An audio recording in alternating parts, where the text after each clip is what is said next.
Since the camera is in one stable position, focused on me, uh, you can't see the nuttiness of this room as far as decor goes. But I have pictures of family-oriented pictures that are laying around. But I've got weird things, like for some reason I really liked this rock. It's got a hole there drilled in it too. But it's just, if you could feel it, you would agree with me. It's a very, very solid rock. And I picked it up one day and decided to keep it. Here's a keepsake from my grandson Frank. I recognize his writing. Birthday card.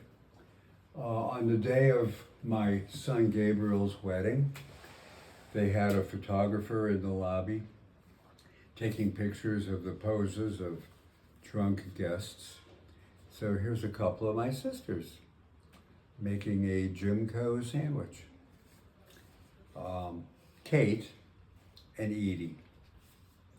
I'm really glad they came. I'm sure their nephew Gabriel is glad they came, and we really enjoyed the company of a family gathering.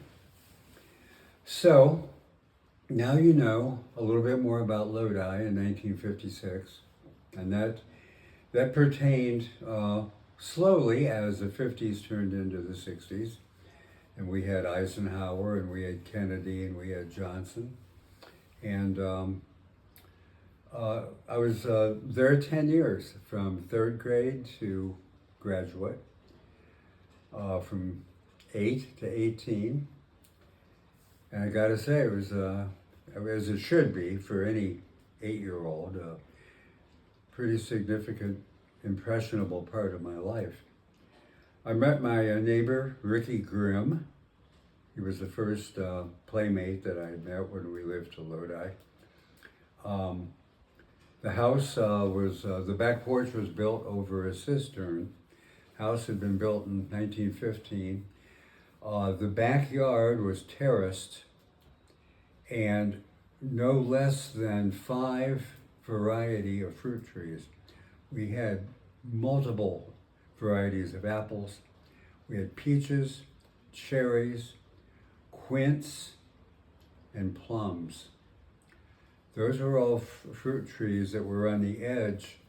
They were on a private property edge of a much larger commercial orchard that was owned by Spring Hill Greenhouse. So directly behind my house were these apple trees that were on the slopes of Spring Hill. And there was a little stream that ran down the middle. Ricky Grimm's grandfather, John Rice, lived at that end of the street, and he had planted watercress in the spring-fed pool at the bottom of the orchard. So it was an adventure for us. There were, blackberries growing all over the place. So we spent a lot of time in the summer picking apples. Eventually, we picked enough in our later years that we took many bags full to the cider press in Medina, and they squeezed us out, 40 or so gallons of 1-gallon jugs, glass jugs of cider that we sold door to door. We sold berries door to door, mostly blackberries or black raspberries. We picked our own elderberries and wild strawberries, so we would usually just nibble them, but we might have enough that my mom could make a pie. She was a very good baker. Lodi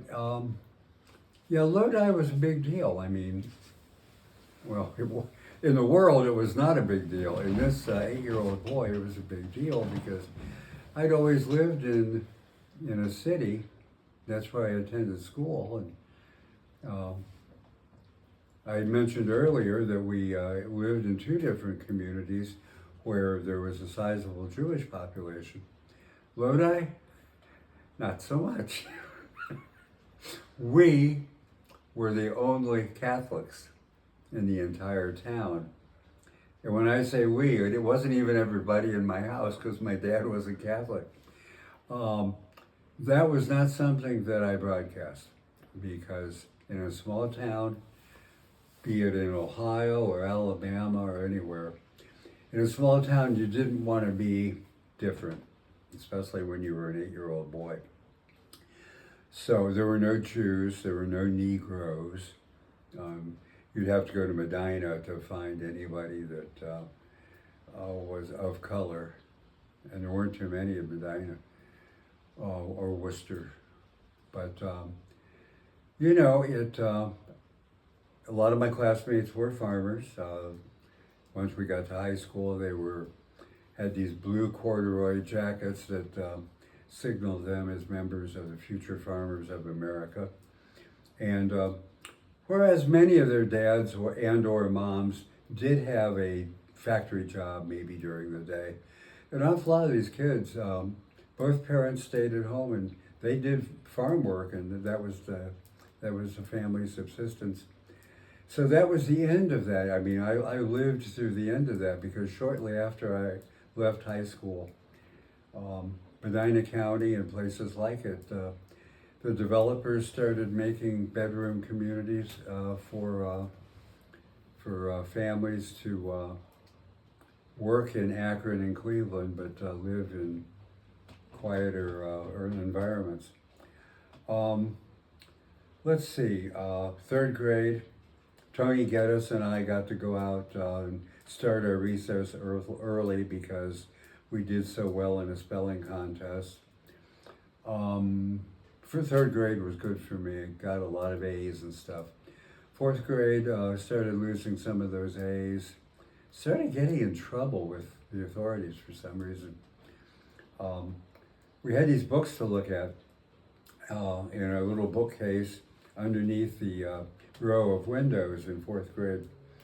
And I'm looking at a book because it's reading time and we got to do this. And Pete Degg, who still only lives a half a mile away from me here in Columbus, Pete Degg had opened this book to this page with a cartoon on it. And it showed a little boy sticking his head out of his second-story window at his house.